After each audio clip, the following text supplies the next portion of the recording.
You are now tuned in to your number one radio station. Network. We are built for this network. For the strong, not the weak. So you got what it takes. So you built to entertain. Then come and join us at Built for This Network. Have you ever thought of changing your music? No. Changing your Why sound? should you change music? Mozart didn't change. Bach didn't change. Some people call it progressive though. Well, what is progressive? You tell me, because all we play is good music. We never did worry about styles. Ain't no such thing as styles in music. Ain't but two kinds, good or bad.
buy a record that suits my taste, got the beat and the tone and what I like. That's all. I know what the fellas ain't, what they ain't doing. That ain't my position. I got a lot of my personal worries. So I go by my ear, what I hear. That's why I buy records.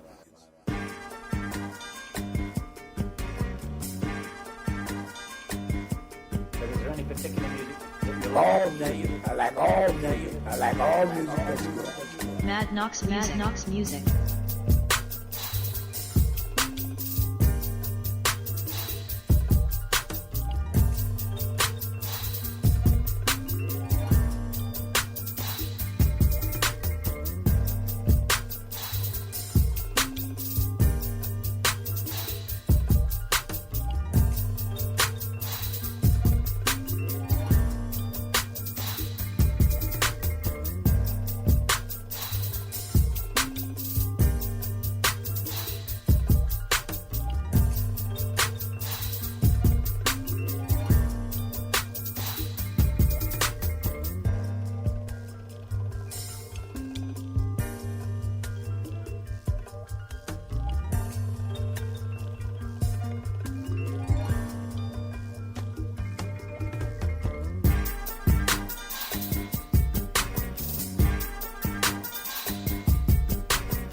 Everything's been done before, nothing new. But I listen to the best of music, which is just plain music.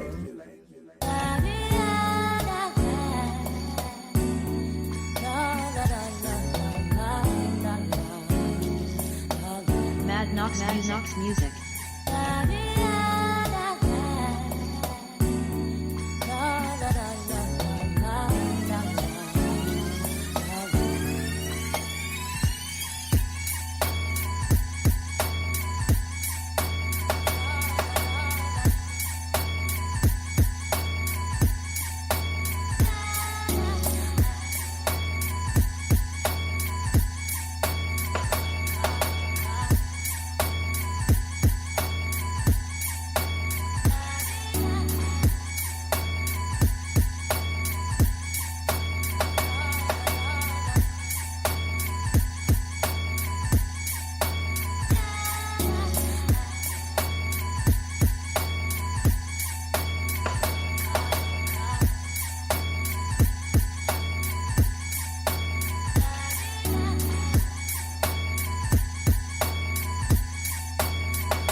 say, what is about the progressive jazz, the music of tomorrow? I said, we didn't go through all that.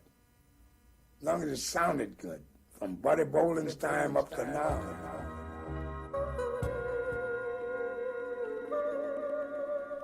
It's Mad Knox Music.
One, two.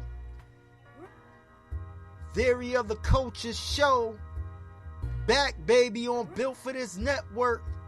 I am your host with the most, the crown holder, DJ Knox. And as you hear in the background, this instrumental beat tape album is called Eye View of My Mind by your boy DJ Knox. That's dropping this Friday. And of course, I got my motherfucking counterpart, my partner in crime, who been doing this for over a dime. You already know, my boy. He goes by the name of the brother like no other, Chizz Roundtree. What up, Chizz? What's good? What's good, y'all? What's good, man? What's good with you, brother?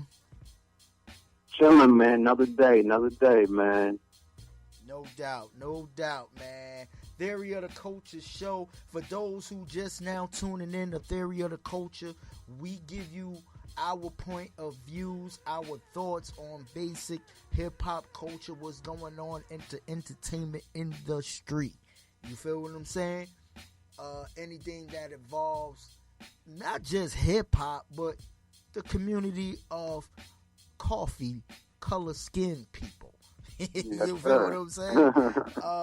I like to call it, you know? So it could be anywhere from, you know, Tyler Perry buying the studio to what's going on in the NFL to, you know, talk about Tekashi and everybody else. So we don't discriminate here on Theory of the Culture. We just give you our thoughts. It doesn't reflect the views of any other person involved. We not part of no major record label. We not a part of no other organization. But here on Built for This Network. You feel me? Mm-hmm. Yeah, man. So make sure Friday y'all go and check your boy out on YouTube. You feel what I'm saying? The theory of, not the Theory of the Culture, but the Eye View of My Mind album, instrumental beat tape album by your boy DJ Knox. You feel me? Yeah, everybody go out and support. Check it out. You're going to enjoy it. Hey, so Chizz, support, check it out, y'all. we got a lot to talk about, bro. Oh, yeah, man. We got a lot to talk about, man. But before we go into topic, I want to shout out to everybody in the chat room who checked out the last episode. Shout out to all the background listeners. You feel what I'm saying? Please come in the front ground. Tell a friend who could tell another friend about Built for This Network, about Theory of the Culture. You feel what I'm saying? We just growing. We growing. You know what I mean? The people that was in the chat room last week was Queen Lisa Duke, Queen Miss Unique 70, my man, the #1 Chief Rocker Jersey Vern from Built for This Network, H-Rat B from Built for This Network, the homie Ron J, Big P from the Shy, Queen Miss Low Key from the West Coast, and the big homie, or I should say the big little homie, my man BJ Williams, you know what I mean? So shout out to everybody who came in there and represented for us, you know what I mean? Shout out. Much love and respect. You know what I mean? For real. Do remember tonight, 7 p.m. Eastern, the homie DJ Mooka Ding will be opening the Groove House and tearing the house down on them 1 and 2s as usual, partying up on your Thursday right here on Built for This Network right after the Theory of the Culture show. Feel me? Shout out to DJ Mooka Ding. Shout out. Alright, man. Beginning the topic, because I know we got, now that we got all of that out the way. Yeah. Yeah. Kanye West, ladies and gentlemen. Kanye West drops Jesus is King album. Now, I heard the album. For what I heard of it, it was pretty cool. It has some good pointers. Some of them is one, to me, I'm gonna put it like this. I think it's like 11 or 13 tracks. I think it's 11. Yeah. Some of them records, you really have to sit back and let it digest. Oh, hold on. Oh, okay. Yeah, some of them albums you really have to let digest in your system. You feel what I'm saying? Yeah, you got to sit on some of it. Yeah, you do. So, in my mind, it was like, I felt like it's a great album. I feel it. The choice selection of beats and samples that he picked for it was great. But if this is gonna be the new Kanye West that we're gonna see for now on, it's gonna take some getting used to. Yeah, because he said that he's making all like gospel albums now. Right. Basically just talking about God and Jesus. He just announced that he's doing Jesus is Born album for Christmas. Well, who knows with Kanye? He said so on Christmas. Well, who knows what else? He's a crazy individual. And a crazy individual, that's an understatement. You feel what I'm saying? Yeah. He had the interview with Big Boy. I seen little clips of that. The one with Zane Lowe I didn't see. So elaborate with the one on Zane Lowe if you seen that one, Chizz. The one with Zane Lowe, they was up at his property in Cody, Wyoming. Yeah, he has a beautiful, beautiful property up there. He has like acres, and they was chilling up in his studio, and basically he just was talking about the album and and doing different rants too. He's still on his rant about Trump, and then he's saying that he's going to run for president in 2024. He's still on that. He's talking about how he found Christ when he was in the hospital. They had him chained, locked up to the bed because he was having one of his mental breakdown. I think it was in L.A. Right. Yeah. So he was going on that. He was doing his rants about his views on life and Trump and running for president and how he found Christ and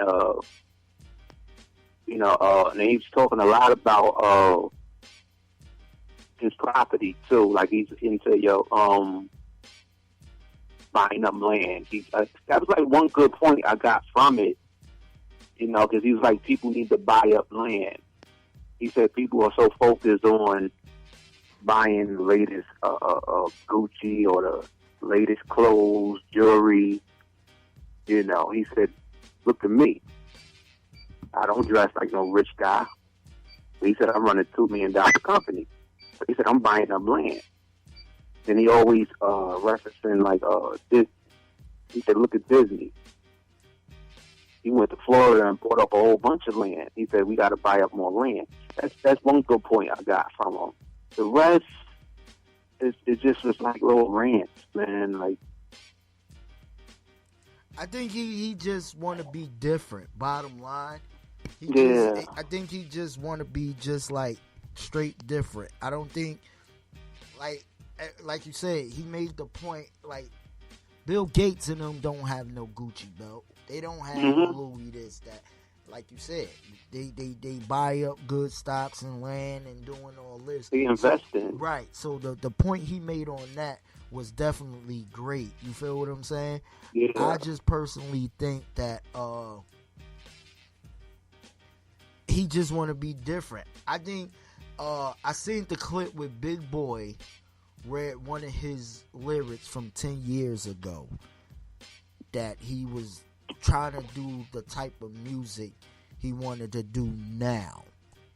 You feel what I'm saying? Oh, yeah. And that was based off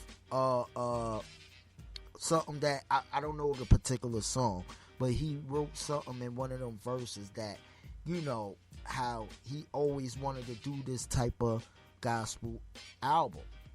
And I'm not mad at the album. You feel what I'm saying? Because if Snoop Dogg could go and do a whole Bibles of Love album, you know what I mean? I'm not mad at the situation of the album. I just think everybody is trying to box Kanye into this type of particular box, and he wants people not to do that. Now, that's just on the hip-hop term. Far as the personal term of I love Christ, love the Lord. I'm glad you that. You feel what I'm saying? But I can't agree like T.I. We could be homies. That doesn't mean I agree with your political reviews on the world and stuff like that. Yeah. I think hip hop take it so hard because the way Kanye West his story. You feel what I'm saying? Being in a car crash, surviving death, to, you know what I mean, working hard and signing to Rockefeller and being one of the best producers and MCs in the game. You feel what I'm saying? To ever do it, and being artsy and creatively, and you know what I mean? And nobody can take that from him. Right. You see what I'm saying? I think hip hop was just upset on the fact that he just became different. But it was more so on a political view stand of him with Trump and everything else. Now, me personally, from the outside looking in, Kanye West always been a particular troller.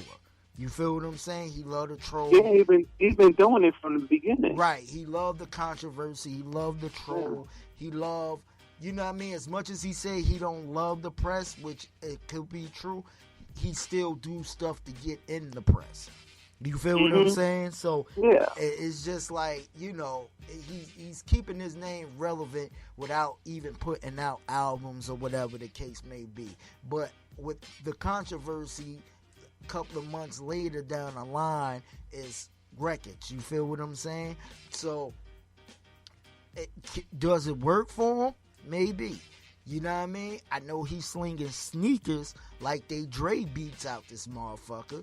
You feel what I'm saying? Yeah. Like and then he's talking about with all that land he bought, he wants to bring the manufacturing back over to the States because he said it'd give people jobs and just controlling everything, you know, rather than having everything manufactured from like China. Right. He wants to build a manufacturing facility. And you know what? That's a Dame Dash mind state too. I gotta credit Dame Dash on that, because if you think about all the shit that Dame Dash does, you could call him an asshole, you could call him arrogant, you could call him conceited, But that motherfucker is a hustler. And he takes his motherfucking money and he puts it in and invests in himself, his company, and his team. You feel what I'm saying? He wants to control every aspect of his business. That's the point that I could agree with Kanye. Then he's talking about, Kim, she's doing the prison reform.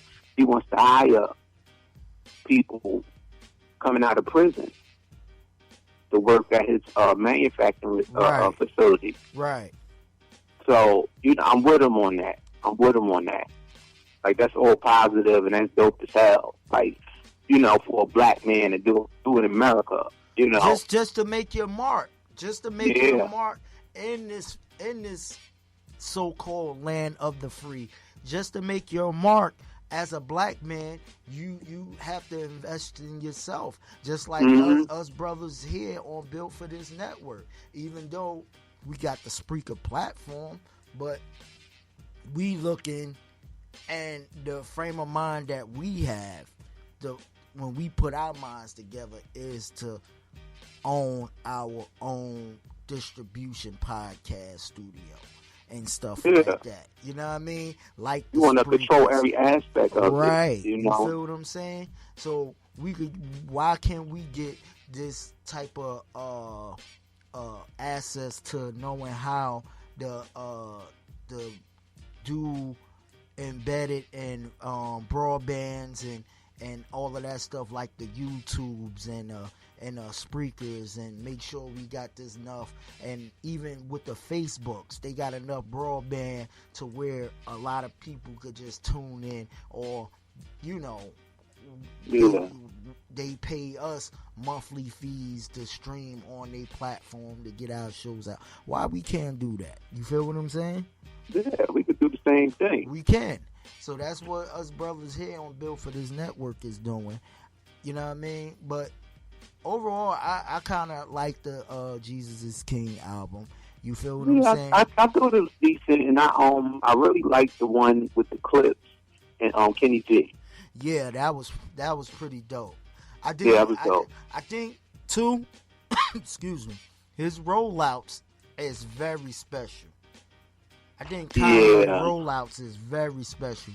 I think at the end of the day, his rollouts is probably one of the best rollouts in the game, because he's smart. He makes it cinematic when he rolls it out, and I think if I'm not mistaken, it was over New York City where he's supposed to have the release cinematic movie out. Yeah, it's another part to it, a visual part to it. Yeah, and one show he canceled it, and what they did was gave out just a bunch of Yeezys to the audience. Oh, okay, that's dope. That's dope. You feel what I'm saying? Yeah. I mean, at the end of the day, it's not gonna fit your feet, but you could damn sure put it on eBay and sell them damn things. That's what I'm saying. Yeah, and get a pretty penny for them. Right. You could sell a pair of Yeezys for about a G or better right now. If I get a pair of brand new Yeezys that's coming out in 2020, I could probably get it and sell it for about $2,000 to $3,000 right now. Oh, hell yeah. Because them type of sneakers, you know what I mean? Especially if you sell it to a sneakerhead, he's looking at the future of that shit. Okay, it's going to cost me $2,000 or $3,000 now, but in the next 10 to 15 years, this shit might be worth fucking $7,000 to $8,000. You know what I mean? So the value is going to triple. Yeah. So at the end of the day, man, I think and I seen the version of him also on the Big Boy interview, how he was saying that, hip hop never had no rules. You feel what I'm saying? Oh, yeah, you're talking about the culture. Like, he's like, what is the culture? Like, the cultures are ran by people that don't look like us. Right. You feel what I'm saying? So he's talking about being canceled, people canceled, especially after the Trump stuff, and some stuff to think about. But Ye is his antics, but it's so bugged out. But he always been like that, and it's no surprise to me that he made an album like this. Because look at one of his best songs he ever put out in the beginning of his career. Right. Jesus Walk. Jesus Walk. Right. You know, so I knew he was going to eventually do something like that. Yeah, it was always in him. Yeah. It was always in him. The gospel spirit type feel was always in him. You feel what I'm saying? I really thought he was going to do one after his mother passing, but that didn't happen. So, you know, for him to be at this point in his life now to, you know, find Christ, and I think he feel like he is of distinction of Christ, like being crucified. And that's what he said with Big Boy. He said, yo, I've been killed so many times. You know what I mean? Yeah, I think, I mean, it's like, what else can you do to me? If you want to listen to the album, cool. I'm not going to tell you better listen to it. If not, then it is what it is. You know what I mean? So he's to the point of his life, like, yo, this is it. You know what I mean? Like, it is what it is with me, you know? And he's an artist. If you think about it, most artists are a little nutty. They gotta be. But see, but this my whole thing too, Chizz. Why is just the hip hop community? You know what I mean? My thing is, we know Ozzy Osbourne and Kurt Cobain and all these other folks that went through some shit, and it's like they the gods. You feel what I'm saying? Right. Yo, because they in that type of category already. They expect to be crazy. It's expected for them to be like that. Yeah, but they was never condemned. Right. But if Kanye West loses his mind one time or 10, one time or 10 times, then we like, yo, this motherfucker. And again, when you line yourself up with a motherfucker like Trump, okay, cool. But it been people way before fucking Kanye who lined themselves up with fucked up political people. That's what I'm saying. You feel what I'm saying? Like motherfucker Tommy Hilfiger is one of the biggest racist motherfuckers out here. You feel what I'm saying? But and guess get most what? of his money from black. And guess what? He's still embraced by certain people in the hip hop community. Yeah. Know what I mean? It's very hypocritical. Right. Yeah. That's why he's saying, when does hip hop have rules? You feel what I'm saying? Because it's really no rule. If hip hop is supposed to be the culture that you express yourself, you supposed to be free to express your articulate, and sometimes your articulate can be a moment where you going crazy, but it's art. You feel what I'm saying? Hey, okay, put it like this. Before the Trump situation, when Kanye used to do crazy shit, we supported him like a motherfucker. Yeah, got on the stage, Taylor Swift thing. Right. When you know what I mean? George Bush doesn't care about black people. We was all for Ye. You know what I mean? We was all for Ye, yo.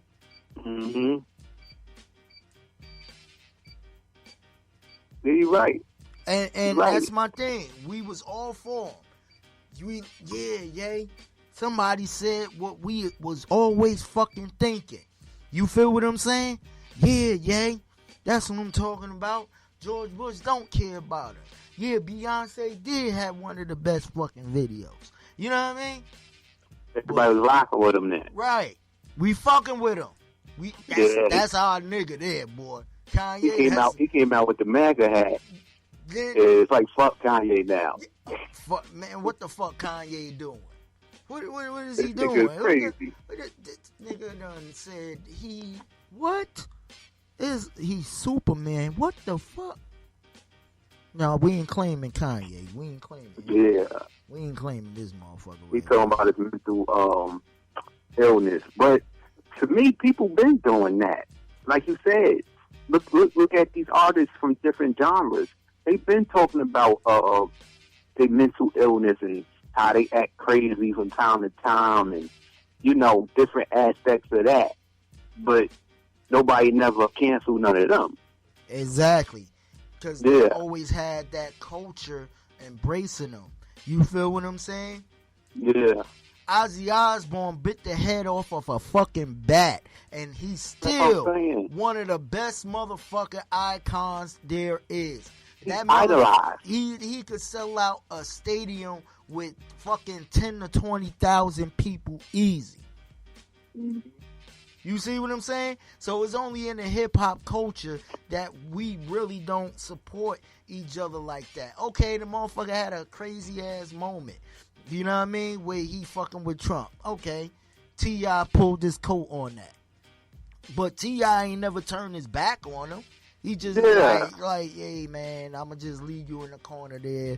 You doing your thing. We gonna agree to disagree on a lot of shit. So it is what it is. So he went to go support him for the Sunday service. Sunday service. Yeah. Yeah, he was in Atlanta. He went to go support Kanye with the shit. You know. Yeah. So it's like everybody's not going to agree on everything, Exactly. Especially when you talking about political views, and sometimes people, have their own thoughts about stuff, and you want to drive yourself crazy trying to condemn the next person for their own personal opinions and thoughts on different things.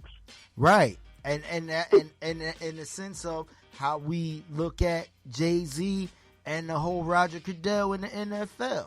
Oh, why is it past Kaepernick? Understand that. Why is it past kneeling? Jay-Z shouldn't. Okay, hello, people. You know Kaepernick took a check, right? And I'm sure it was a check that he was owed. I get that. But it also was a check of some type of hush money in there, too. You know what I mean? Because you never heard anything else. You never heard this man come right back out. And guess what? His name still is bubbling in the NFL and possibility of Mike coming back. Yeah. So it's like one of them things like, bruh, Jay-Z's just trying to figure a dialogue out how the NFL and us being black people can come to a medium. If that's the talk about it, then I'm cool. I would rather have a representation like Jay or somebody there to represent us. You feel what I'm saying? But it's like, it is what it is, man. But shout out to Kanye West. Jesus is King is out now. You know what I mean? Let me know if you heard that album.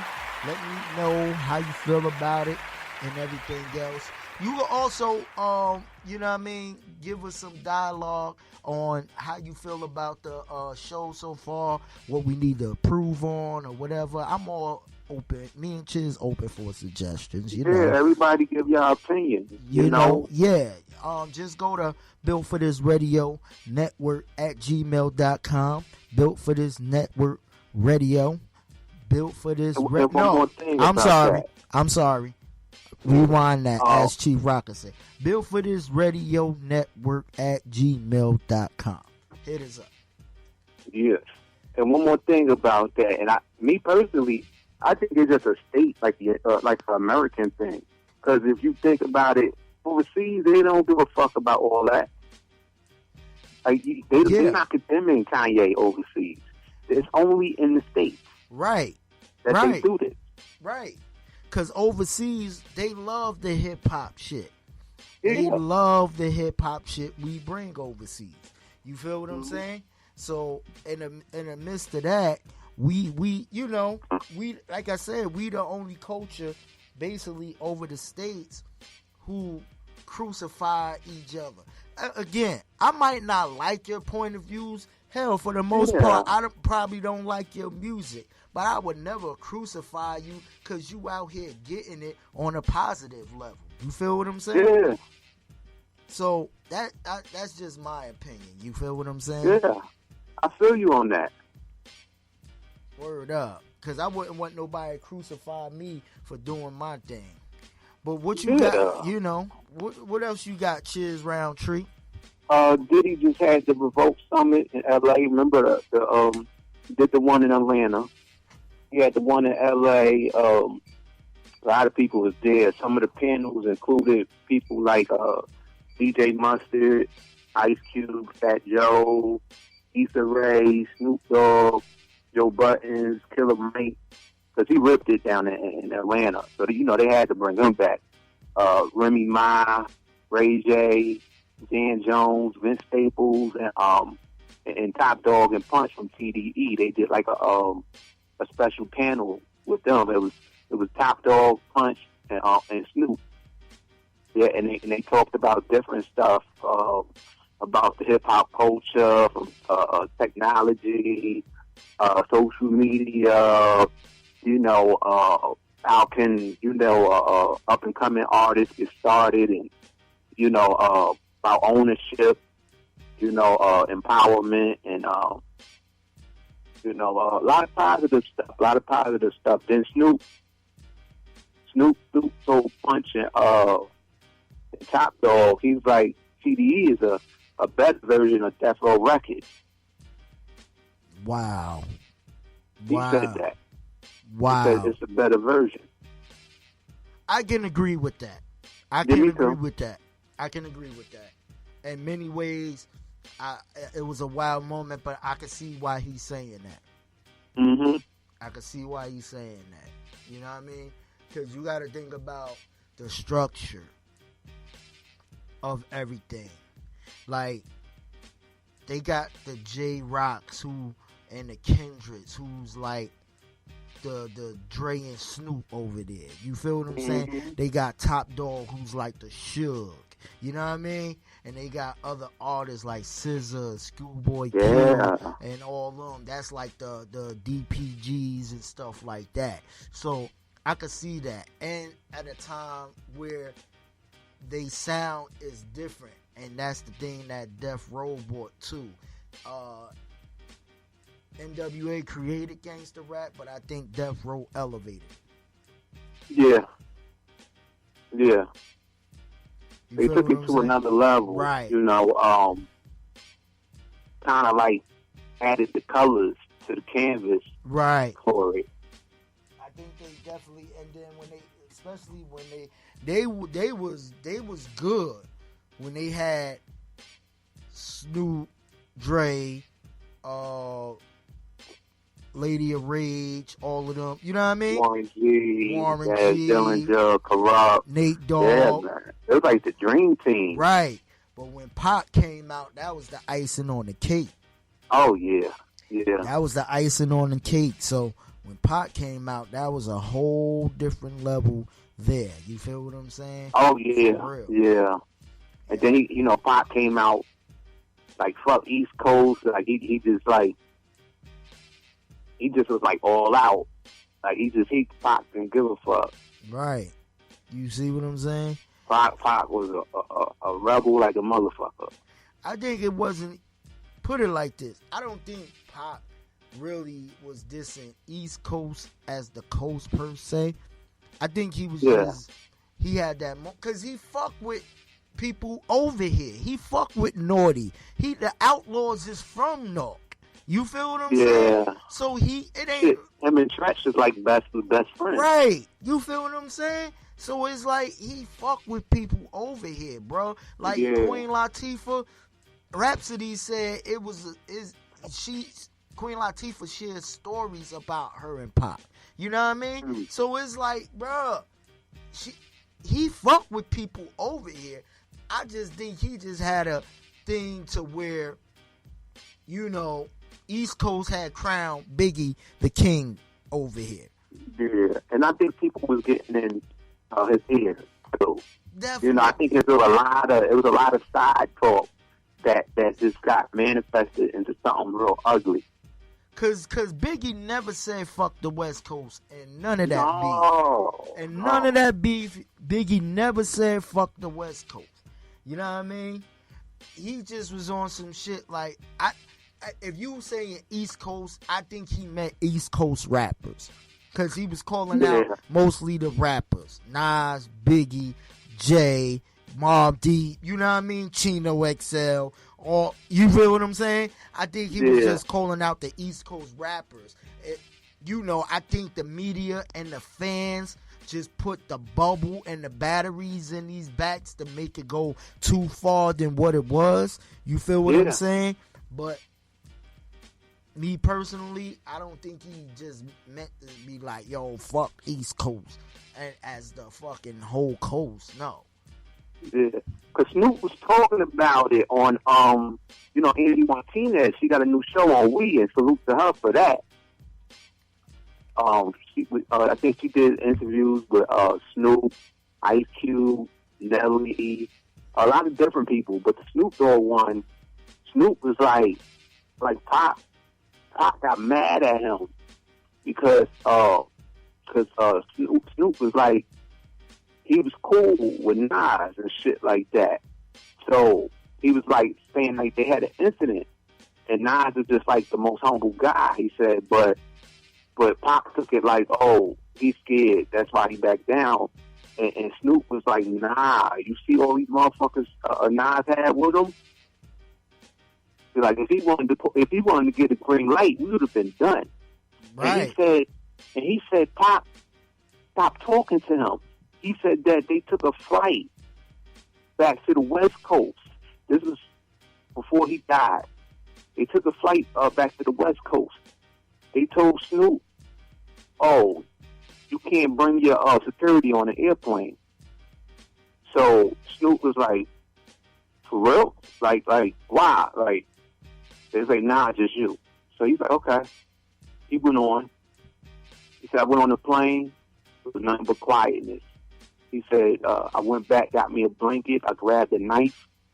And he said, I held on to the knife underneath the blanket just in case some shit pop off. But he said nobody wasn't saying shit to me. He said Pop was mad as fuck at me. He said the plane landed. He said Pop walked off and still say shit to him. I think a few days later, that's when he died. Yeah. And he said that shit. He said that shit stuck with him, like, because they had an uncomfortable moment before he passed away. And it stemmed from the Angie Martinez interview. Yeah. That's why, because she asked Snoop, how does he feel about Puff and Big? And he said he loved Puff and Big. He love all of them. Nas, Puff, Big. And at that time when they was beefing, guess what? Snoop, Pac heard it.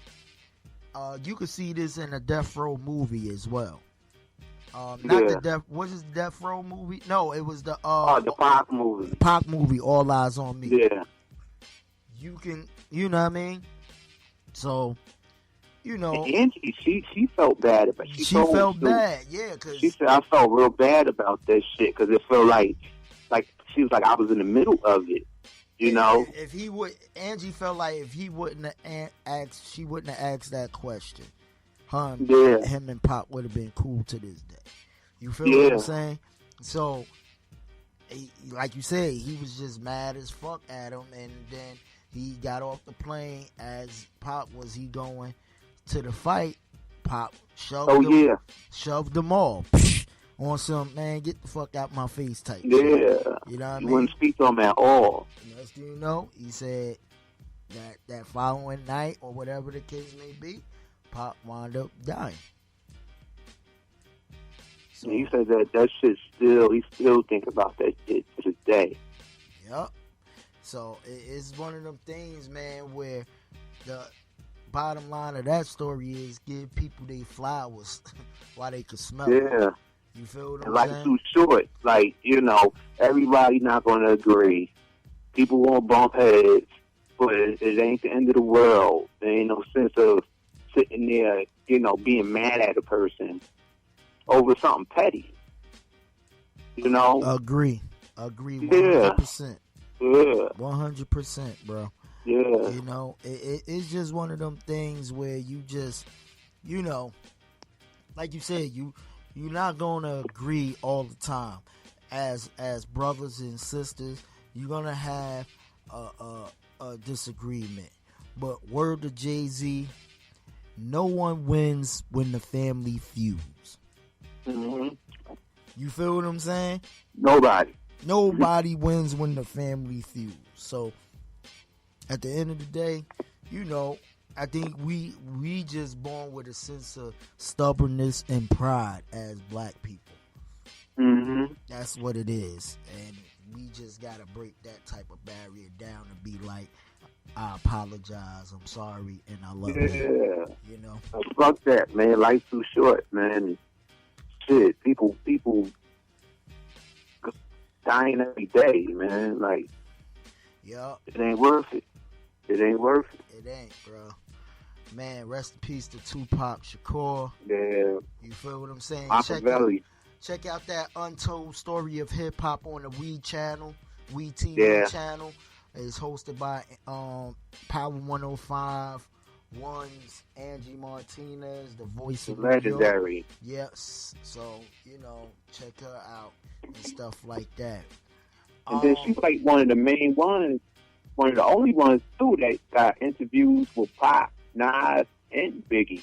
Yeah, she actually like a lot of different people. Right, she got like 2-hour tapes that never been released to this day of when they was in the midst of that beef of the West Coast thing, and she still have them tapes to this day. So she was in the trenches with her journalism. Yes, she was, bro.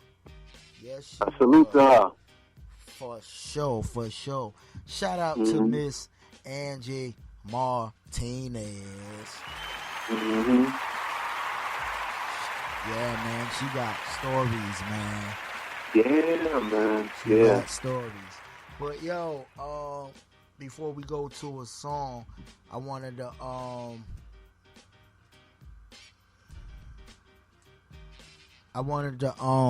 what I was gonna do? I wanted to go into this quick Nicki Minaj marriage thing. Oh, yeah. Now, she retired rap to get married. I think that's still up in the air because I was hearing an interview she did, and she was like, you know, I'm still going to do like features, and she was like, she loved doing features, and she said she's not recording no more new music. She said she's going to put something out that's already done. She said she has work that's done, and she's still going to do features, but she's not recording no new music. Me personally, that sounds like a contractual thing. Yeah. You know what I mean? Yeah. And even then, on features, you still got to get a certain clearance from a record label to do features, which is already probably, that part of the contract is already signed. But far as her recording, like, albums, I think that sounds like a contractual thing. I think she just don't want to put the business out there like that. You feel what I'm saying? But it sound, this is my thing. Young Money is not part of Cash Money no more. So I think Wayne gonna get the business right if he's signing the Young Money, cause he's still under the Young Money roster. Yeah. So I don't, you know what I mean? I don't know now if she what was her contract based on how many albums she's supposed to turn in before she get a new deal, whatever the case may be. But if she turned all her albums in, and if she is a free agent, she probably out here weighing the possibilities of signing to another major deal, or if she is messing with whoever it may concern, you know what I mean? She probably want to figure it out to where she, you know, could still fuck with Young Money, but also be in that bubble of, you know, she's smart as hell. So you already know that business, like you said, it's a contractual thing. I think so. It makes sense. And you know, wherever she goes, the bag is definitely gonna be bigger. Hell yeah. So, hey, shout out to Nicki Minaj on getting married. Congratulations to her. Yeah. And hopefully she start a family. Yeah, I think that she said she wanted to do. She want to have kids. You know, No doubt, God bless anybody with them type of endeavors, because that's a blessing. Getting married, having kids. Yeah. Family is a beautiful thing. Marriage is an agreement and it's hard work, bro. I tell you. And it's gonna be hard work for her, based on she, like you said, she's probably just gonna do features. She's gonna sit back, work on her marriage, probably work on getting a family and stuff like that. So I could see her taking like a good maybe 2 years off, but still remain relevant enough to have, a couple of feature outs to where the money is rolling in. Probably doing a couple of shows and shit like that. You know what I mean? To make sure the money is coming in still.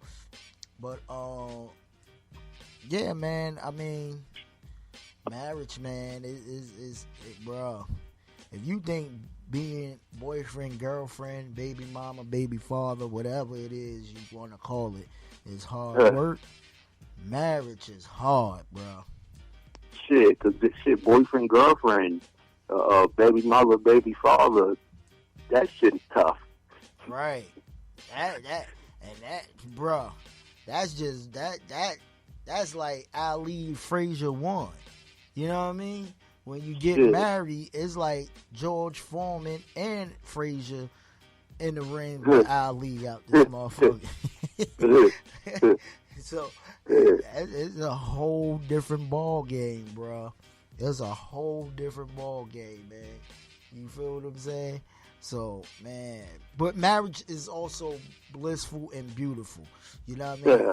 Especially when it's black love. You know what I mean? Don't get me wrong, I'm not racist, but it's something about black love that's just different. There's just something about it, right? It's just different, bro. You know what I mean? My parents was married for about, 35 years? Right. Mm-hmm. Mine was married 10, but been together for 40.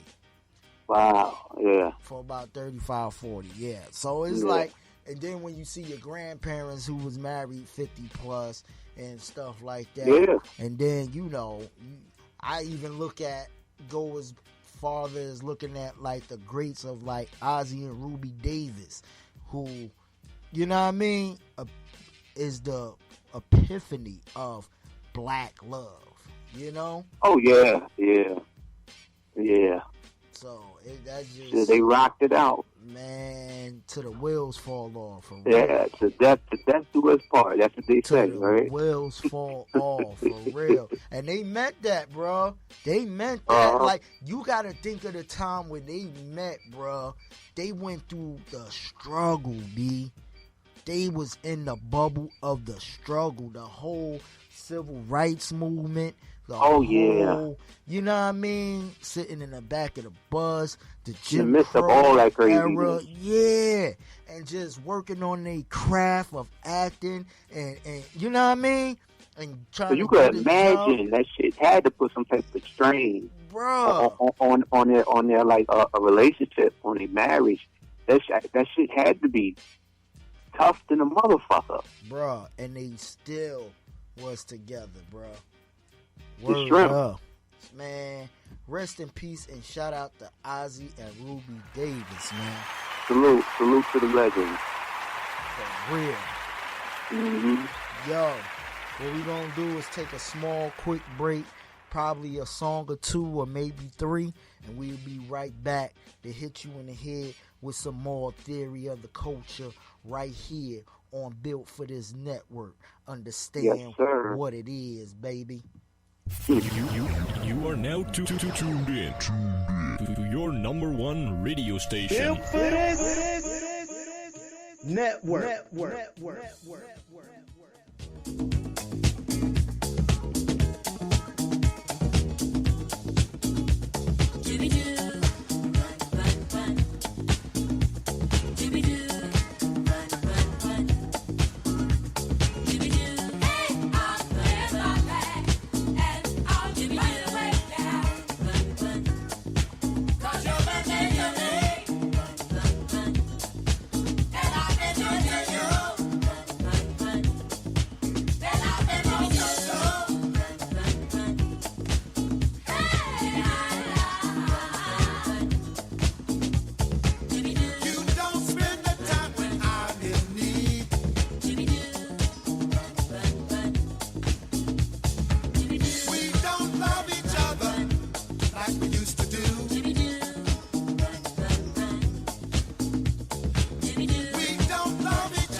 Searching,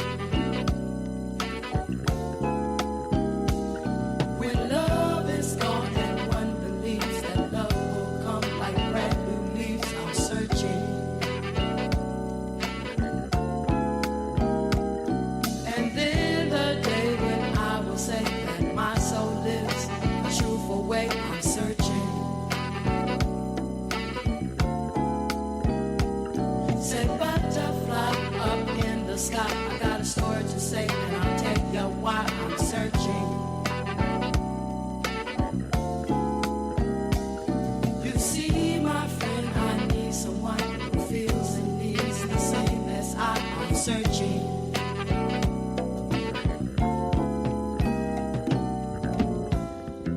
Searching, searching, searching, searching, searching, searching, searching, searching, searching, searching, searching.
about it, you know what I mean. Black is for our motherland. Black is for the proud black man. Black is for the beautiful face of a proud and beautiful race. Black is for the soul we need, so our nation we can be. Live free. If you think about it, you know what I mean. Green is for the seed of freedom planted in our minds. Green is for the seed to grow. Green rest in the vines. Green is for the fertile fields. Seeds for fertile minds will yield. Live black green. If you think about it, you know what I mean.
If you think about it, you know what I mean.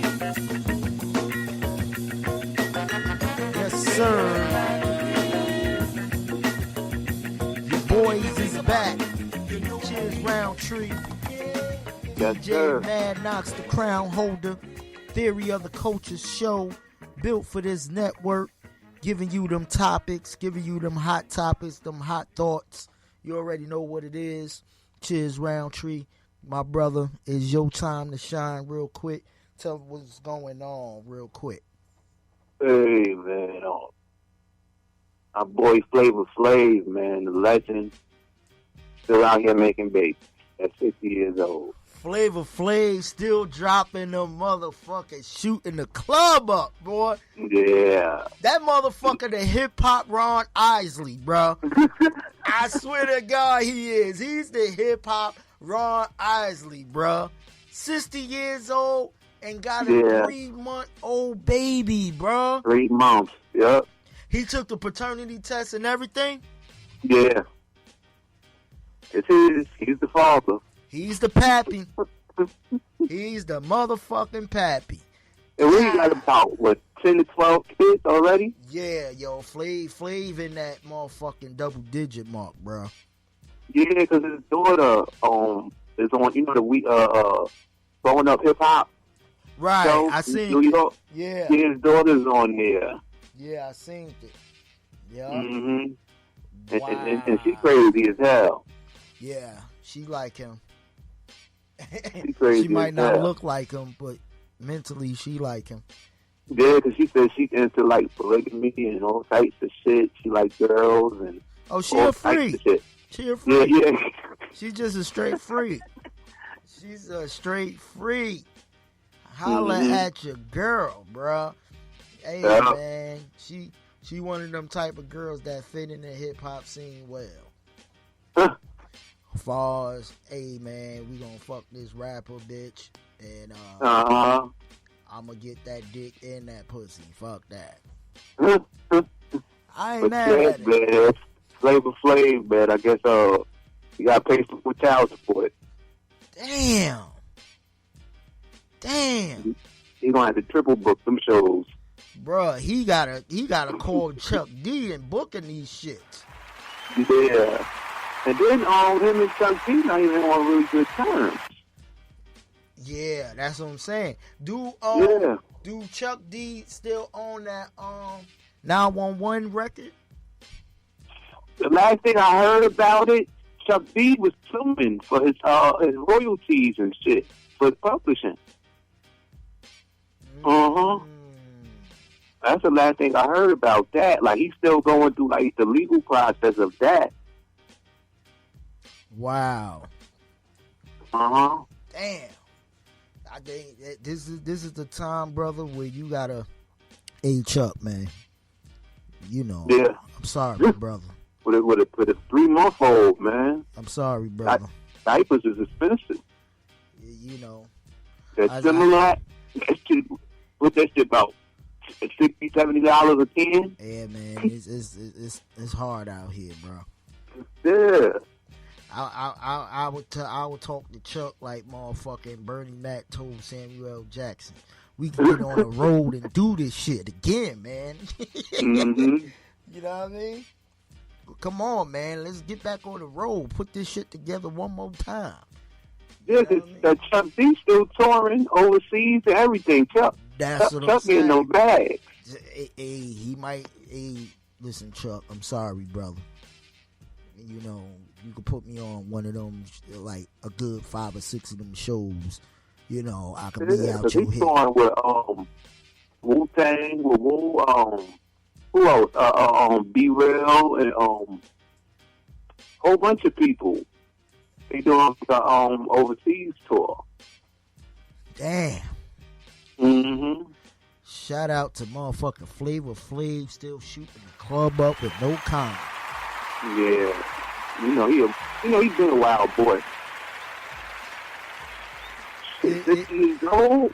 How old is the mother?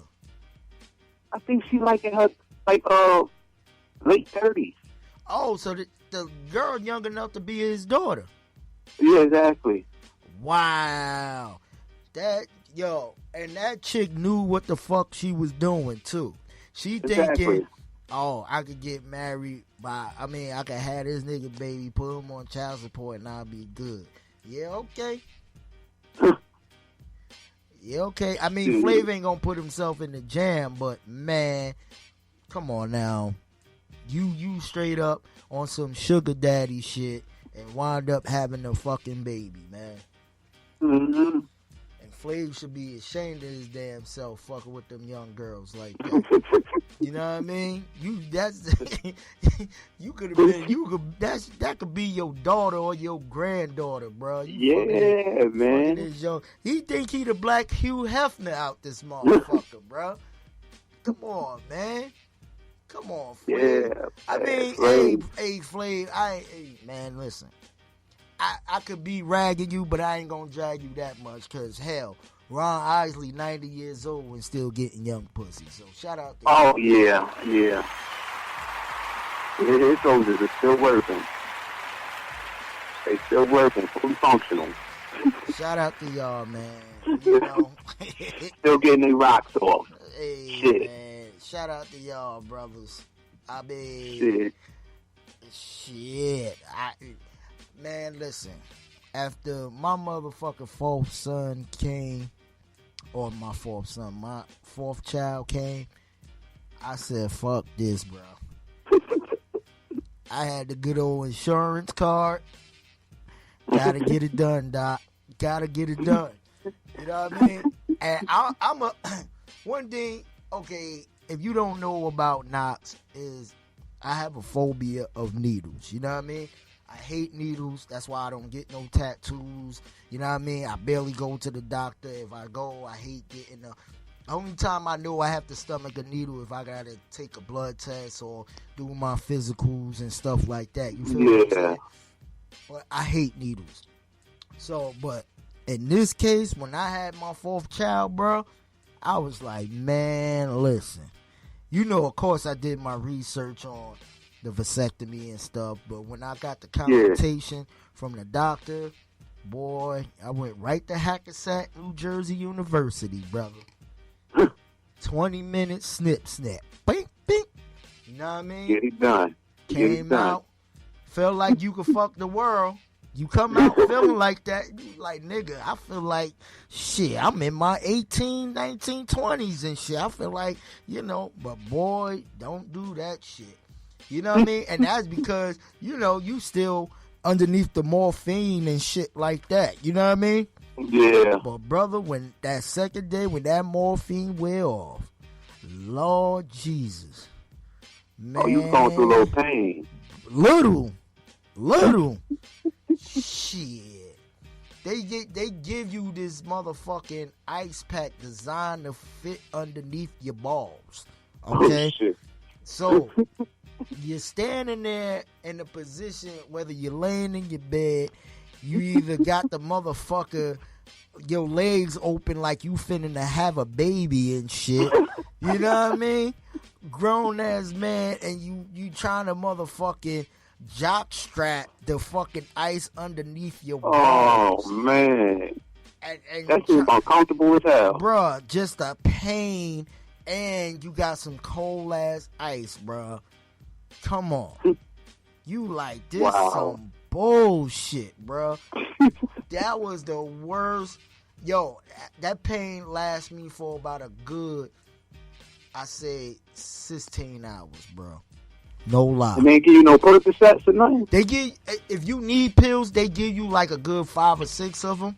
You know what I mean? If you need it, like if you start to urinate blood and shit like that, you just take this pill and shit like that. So they give you little shit like that. But bruh, it was like I took the little, you know what I mean, codeine shit that they gave me.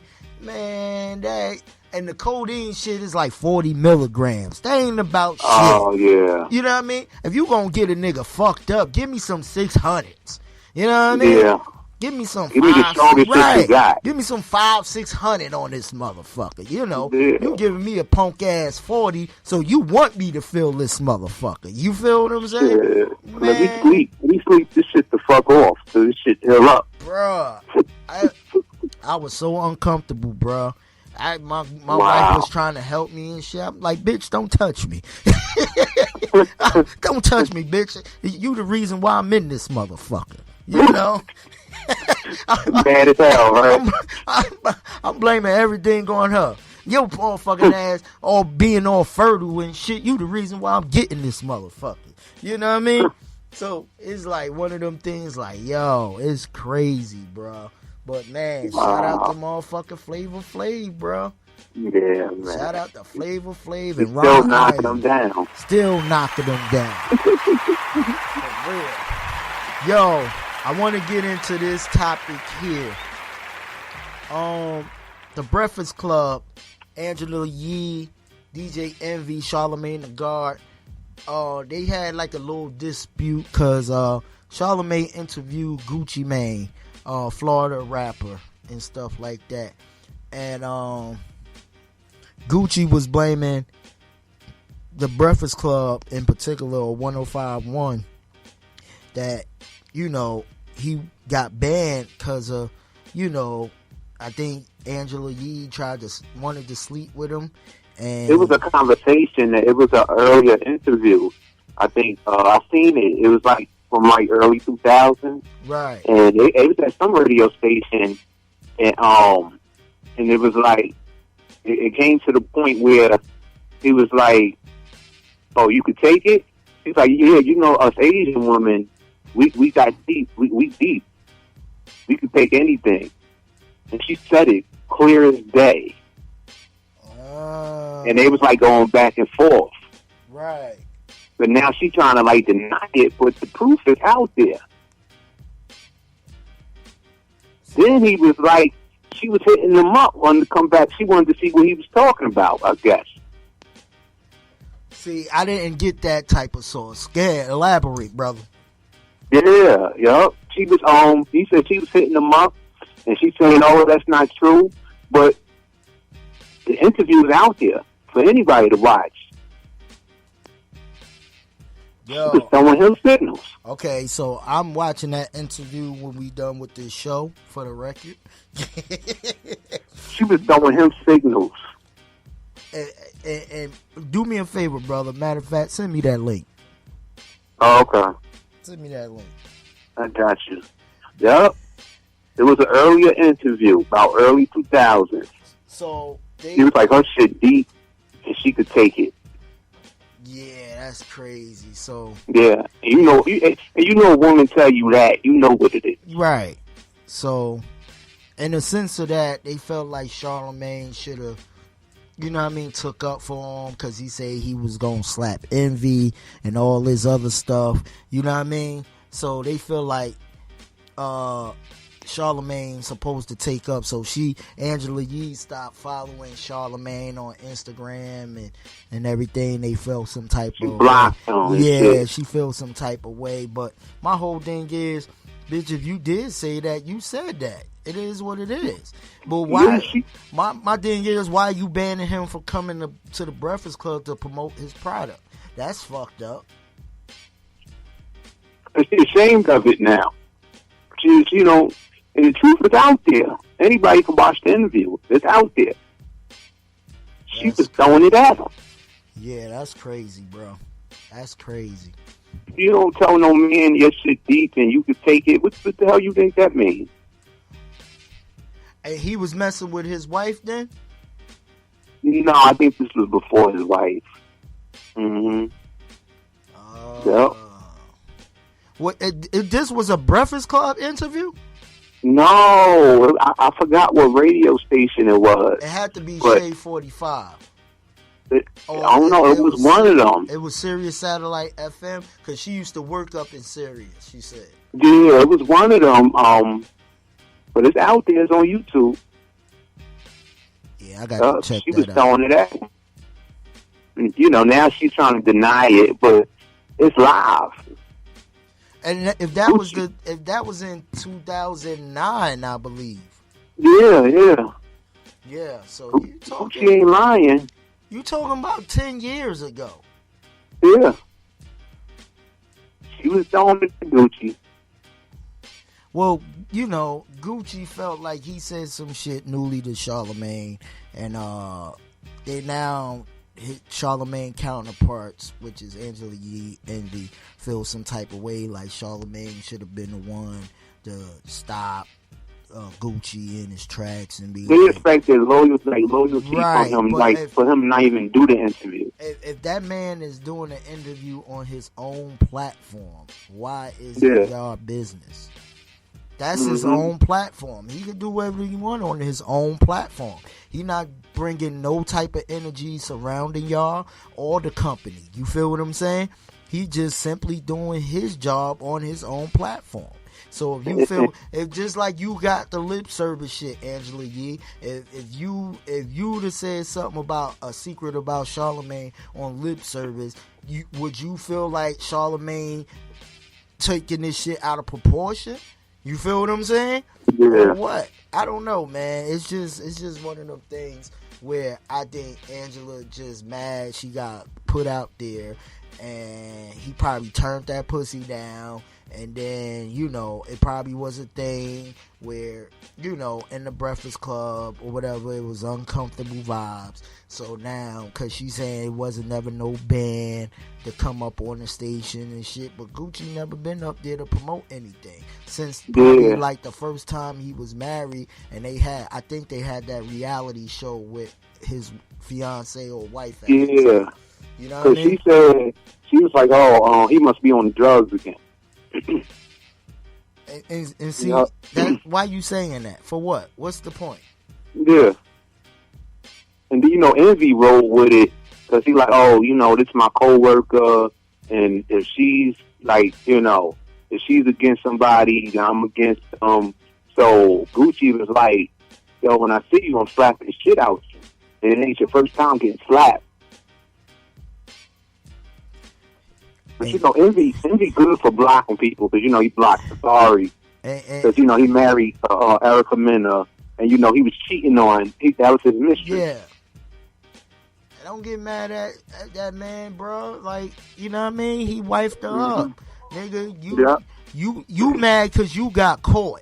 I think that's the whole problem. That's what it was. You got caught. You was messy. You got caught by the wife. And you had to motherfucking sit on air and admit to some adultery shit. You know what I mean? And and the fact that, you know, Erica was probably, you know, making you more happy than the wife was. You know what I mean? And you mad that she got booed up and married now. That's crazy, bro. That shit is for the birds, man. But, yo, what else you got, man? Netflix, Rhythm and Flow show, which is a great show, by the way. They just crowned the winner, D Smoke from Inglewood. Dope lyricist. They gave him $250,000 and a chance to perform at the Spotify Caviar Live show. That boy going somewhere, bro. Yeah. I won't call him boy. He a grown ass man. That man going somewhere. Yeah, he's dope. He's super dope. He's like, to me, he's like a reincarnation or a counterpart to Kendrick. I would love to see them two on a record together. Oh yeah, that'd be crazy, right? Yep, because both of them come from that California cloth. You feel what I'm saying? Kendrick being from Compton, him being from Inglewood. They both got that sonics of. Only thing D Smoke probably got over Kendrick is the dude is, you know, well, he's a producer. He plays keyboard, guitar. He does it all. You know what I mean? Yeah. He even raps in different languages. You know what I mean? So he's gonna definitely be that type of superstar who can cater to both Latino and, you know what I mean, urban culture. Yeah. So I'm excited for the homie D Smoke. Congratulations to him. Rhythm and Flow is super dope. It's on Netflix. If you got it, check it out. It ain't no other. You feel what I'm saying? Only thing that's standard about Rhythm and Flow is when the contestants stay up there and they eliminate. Other than that, everything else is raw and raunchy behind the scenes. You see it all. They cursing, they giving their honest opinion about people, everything. You feel what I'm saying? So shout out to. And it's a perfect mix with the judges, with T.I., Cardi B, and Chance the Rapper. Yup. I can't wait till the second season. I know they're getting a second season. And they show them in the studio where they gotta produce their own record. They gotta pick samples from what they want to do. They gotta put their performances together, put their videos together. So it's this Rhythm and Flow is like no other, man. It's a real dope show, man. It really is. Shout out to T.I. and the crew. Yeah, Cardi B, Chance the Rapper. Yeah. They're doing a great job with it. All the people behind the scenes. Great job. Can't wait to see the second season. For real. More blessings. Speaking of Netflix, Eddie Murphy has the Dolomite movie, which features the homie T.I., Mike Epps, Craig Robinson, Wesley Snipes. Funny movie. You gotta go check that out. That is on Netflix as well. Yeah, I haven't seen it yet. It's funny as fuck, Chizz. It's one of them movies. It's one of the movies. It's funny, sober. So if you can imagine, if we was to smoke some type of weed or something, that shit would be hilarious. Wow. And it's already hilarious because Eddie Murphy, you know what I mean? The way he punchlines certain shit is just funny. You know what I mean? So, hey man, shout out to Eddie Murphy, and rest in peace to Rudy Ray Moore, a.k.a. Dolomite. And they have a great supporting cast. As he would say, Dolomite is his name and fucking up motherfuckers is his game. Yes. You know what I mean? Shout out to him. T.I. playing that joint. You know what I mean? I'm about to call somebody, put in a special guest real quick. Hopefully he pick up the phone this time, Chizz.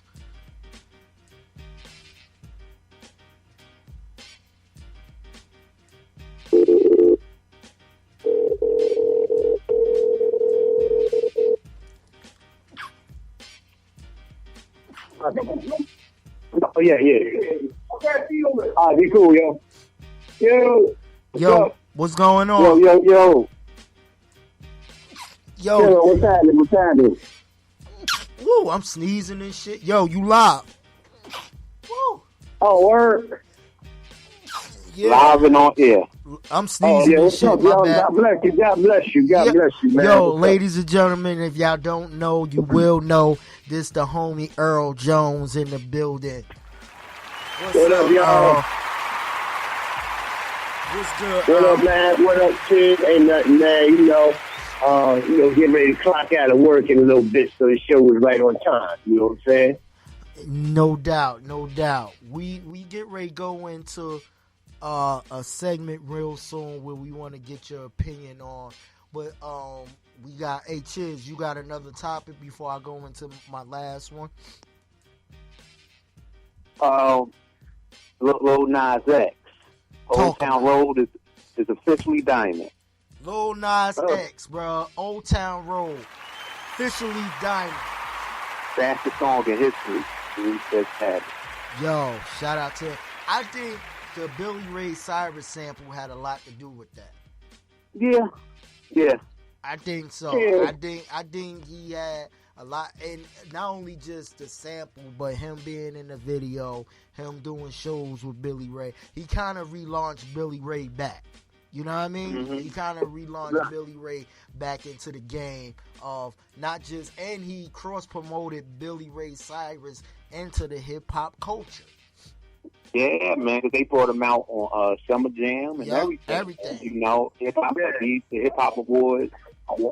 They had Billy Ray there. Yeah, that got Billy Ray some motherfucking sister pussy out this motherfucker. Mm-hmm. That motherfucker. Yeah, that motherfucker. Like I said, it's the fastest diamond I ever seen in my motherfucking life. Yeah. Old Town Road. As soon as he said it out and said what his, he expressed himself. He said that's what it really jumped. Oh shoot, he black and gay. Oh yeah. That really jumped his sales up then, boy. Yeah, they was very strategic. You talking about something. Hold on. Hey, Chizz, check it, yo. You had talked about something, man. You said that, he might have did that just for themselves. You know what I'm saying? Yeah. Want that of him. Yeah. Because I don't really think he's actually gay. I think, he just said it. I mean, what is the version of gay? Gay means happy. Happy, so, yeah. So maybe. What if he was talking about? It wasn't the kind of game he was talking about, man. Right, he all up chilling with a girl. He posting up with a shorty, man. Yeah. Like, all right, so what's going on with this? You know what I'm saying? But do you really know it was a shorty or do you know it was a shim? He's trying to say it's a transgender. It could be a shim, bro. We can't do no damn radio show because we start talking about people.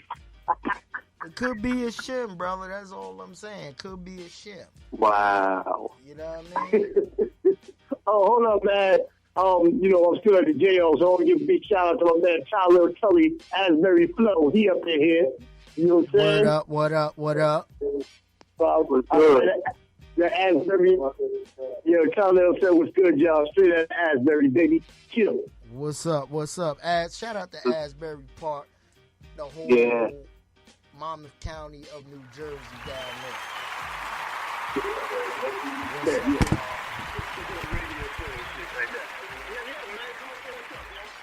I just want to say what's up to the people real quick, man. What's good, y'all? From Asbury Park, I love Tony. Shout out Asbury Park, man. Shout out LIBC 718. He gonna make you, man. Shout out to you, my brother. Shout out to you. What's up, bro? Salute to Lil Nas X for hitting that diamond status. Yeah, shout out to Lil Nas. Yeah, Lil Nas. No relation to Big Nas. No relation to Big Nas. No relation to Big Nas. You know what I mean? I tell you what, you gotta put that out. Hey, that motherfucker got a check coming for the rest of his life, though. Oh, yeah, he's that. He don't get another hit after this motherfucker, he's still good. Oh, hell yeah. Him and Billy Ray gonna tear some shit the fuck up in the next 10 years. Yeah, Billy Ray Cyrus and shit. Him and That Billy? shit crazy. Shit. Billy finna do a tour right now when you gonna bring that motherfucker across this country tour. Shit. Yeah, he gonna get paid on that show. Now that's a good question. All right, now check this out. How much money you think getting a Lil Nas X getting per show now that he rocking with this? That's a whole different bro. That's a whole different genre. Easily, I would say 100 to 150,000. Oh yeah. That might be a low ball number. Shit, Tekashi was getting 100,000, and his boy. You gotta understand. You gotta understand the merch and shit. Right. You gotta understand the merch. See, Lil Nas X is on a real big major deal. So, you know what I mean? He getting that Skrilla, bro. Right. Yeah. You don't think you should be getting more than 100,000 on a show, though? I said between probably 150,000. He ain't international Drake status yet. No, I think he need like one more hit to be there. You know what I mean? He's still early on in his career. Right. I think he needs one more hit for motherfuckers to be like, okay, we could cut him big checks. Right. Right. Like Cardi B, she getting 500,000 a show, bro. Yeah, that's $1 million. She getting that's crazy. And you got to think about the features she been on. The Bruno Mars feature even boosted her. Marine 5, shit like that. Yeah. So she getting 500 grand a show, bro. Lil Nas X, just because he hit this diamond shit right here, is between 100 to 150,000. Might be close to 2,000 a show. I could say that could be probably the highest right now he get. 200,000. Motherfucker, I'll take it. You goddamn right. Still a lot of money. Goddamn right. Mm-hmm. Shit. Plus, what royalties, spins and shit he get on YouTube, spins he get on radio.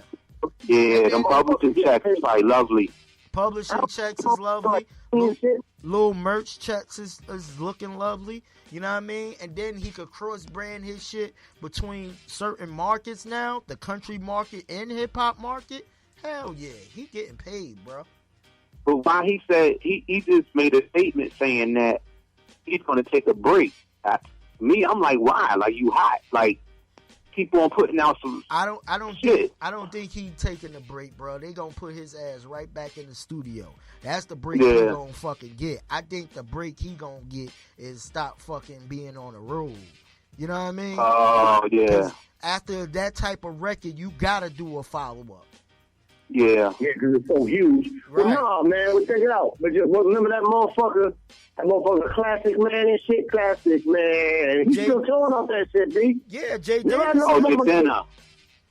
that motherfucker got the new album, 85 to Africa, out that's dope as hell. Motherfucker sleeping on that shit.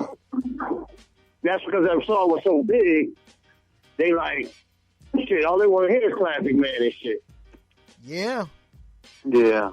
That's the hard part about having a record that big and shit.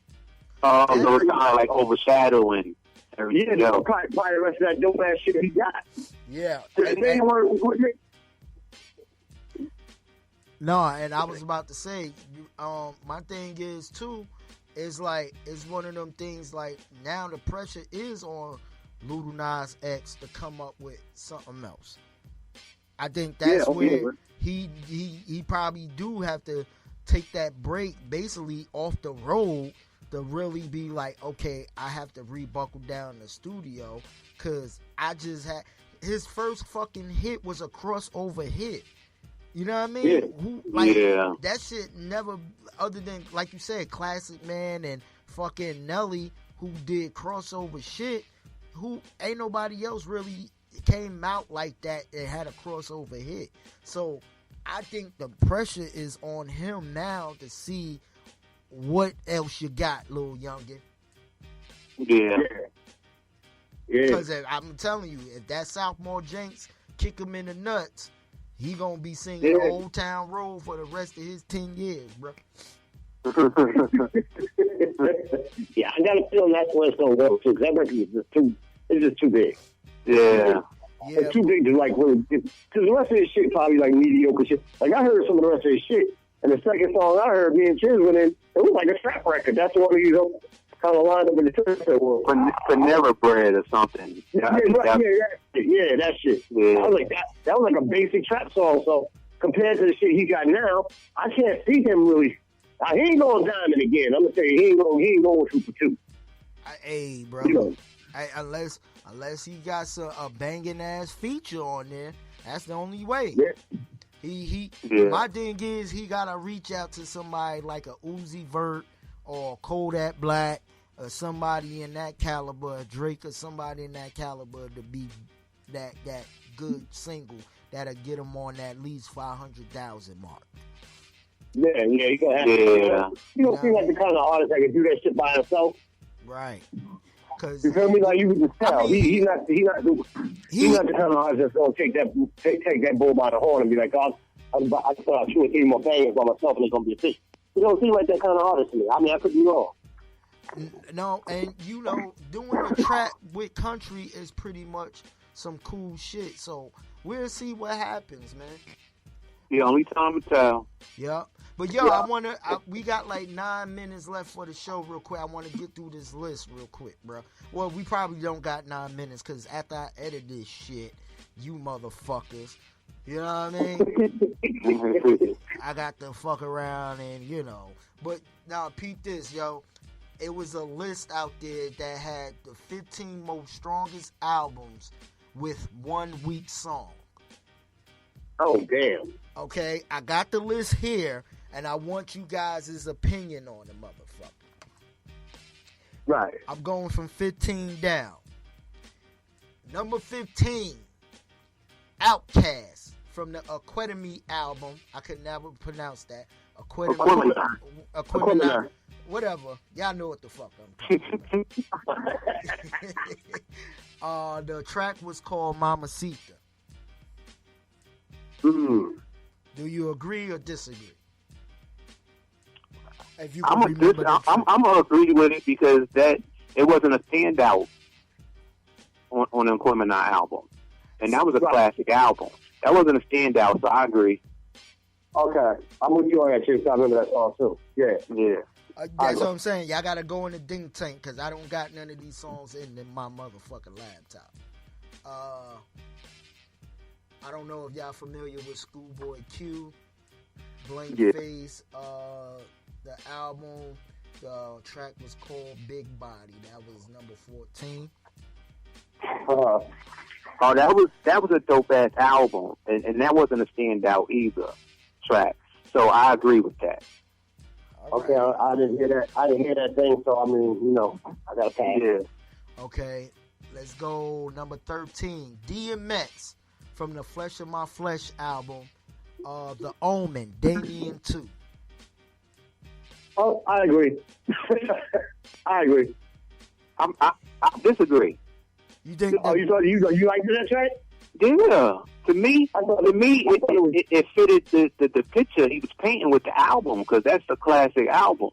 Oh, clearly. That was one of the songs I didn't pay attention to that much. So that's all I'm saying. Oh, okay. But it fit. What I'm saying, like it fit in the puzzle of what he was trying to do. Yeah. I get that. No, I get that. Yeah. The Damien shit I wasn't really rocking with. Go ahead, man. Okay, number 12 is Kanye West from the Graduation album. Drink and Hot Girls.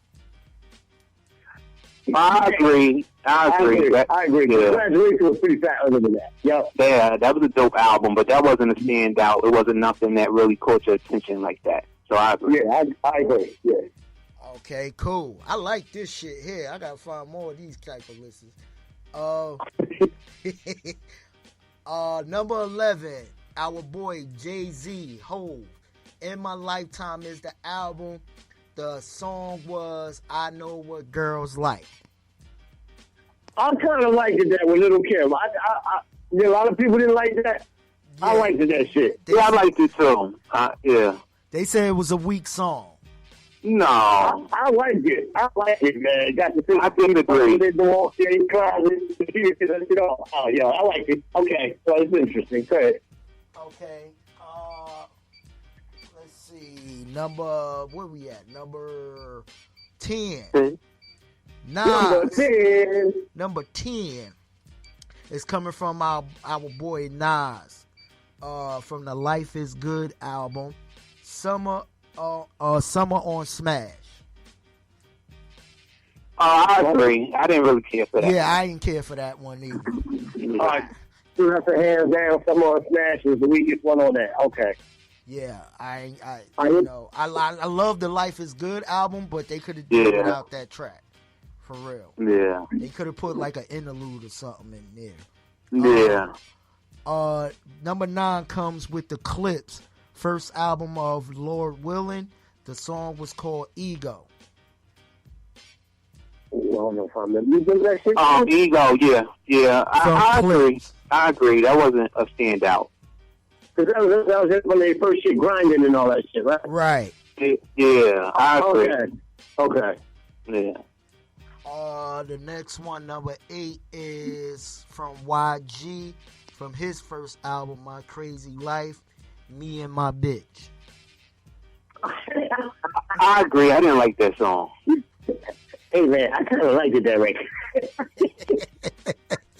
I didn't care for that song. I'm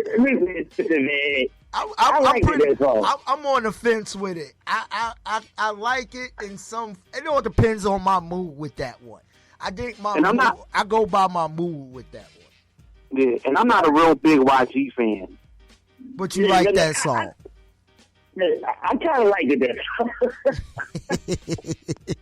Sorry, man. Sorry, haters. All right, what's next? All right, number 7 is Drake. Comes from his third album, Nothing Was the Same. It's called 305 to My City. Oh, that was my shit. I like that one too. I like that one too. I think that wasn't a weak song. I kind of like that one too. The beat, the production was pretty solid on that was with detail. Yeah, I pretty much like that one. Mm-hmm. Yeah. All right, I'll pass on that one. Mm-hmm. Okay, number 6 comes from Notorious B.I.G., Friend of Mine. What album was it? From Ready to Die album. Oh, Ready to Die? Oh, yeah. You can pass on that too. That wasn't really. Because what's that album? I'm on the fence about it. Me too. It's like a mood for me with that one. It all depends on the mood I am on that one. I would call that a mood swinger. Mm-hmm. I'll call that a mood swinger because it's like 1 minute is like depending on the vibe I'm feeling of that day, that shit is hot. The next minute is like, oh, okay, I can fast forward this. Yeah. Number 5 comes from Nas's album Stillmatic. Braveheart Party. I didn't care for that too much. It was just okay. Yeah, right. Yeah. Yeah. But Stillmatic was classic, but that joint, I could pass by it. Yeah. I'm pretty much gonna pass on that too. I love Nas. He's one of my favorite rappers, but that was doo-doo. I didn't give it I just think that one he could have put on like a Queensbridge collaboration type shit, you know what I mean? Or Braveheart album. I don't think that should have been on there. Number 4 is Rick Ross from the Teflon Don album. The name of the song is Number 1. Number 1. So I'm on the fence with that one. I'm on the fence with that one too. I'm a mood swinger with that one. That one, you could try to, you could feel that on a moment of whatever's going on in your life and shit. Yeah. Number 3 comes from Jay-Z, the Black Album, Justify My Thug. I'm on the fence with that one too. I can pass on that one. I could pass on that one too. I can pass on that one, yeah. Yeah. I know it was a Madonna sample, and that's yeah, cool, yeah. I don't that I couldn't fuck with it, bro. I you know, for that, and he put that shit towards the end of the album too. So it was like one of those things after coming off of all of these records, Encore, you know what I mean, Moment of Clarity, all that shit. You do Justify My Thug, it's like, okay, this could have been a better, you know what I mean, female joint than that, you know what I mean? Yeah. Me personally. Number 2 comes from Jay-Z, The Blueprint. Jigga that nigga. You know what? I like that song. Yeah. It was cool. It was cool. Yeah. You remind you, it's Jigga that nigga. If y'all want me, y'all come up it up. Jigga that nigga. Yeah. It was, like you said, it was all right. Yeah, it was all right. Cool. I think Timbaland produced that record. It was cool. It wasn't. Can it go in the weak category? It all depends on your vibe. But I could see where they could say it was weak. I could see where they could say that based on the way the sequence of the album was set up. It was like an album filler. Right. Yeah, absolutely. And number 1 comes from The Game, from his second album, The Documentary, and is called, not his second one, I'm sorry, the first one, The Documentary, and the name of the record is Special. I don't remember that one. So that's why it's weak. Yeah. That's exactly why it's weak. So we got to vote on that one. Yeah, I think Special was like towards the end of the album. I think it came. I don't know if it was before Like Father or Like Son or after, but it was one of them things where it's not memorable. So it definitely was weak. And that's my list, man.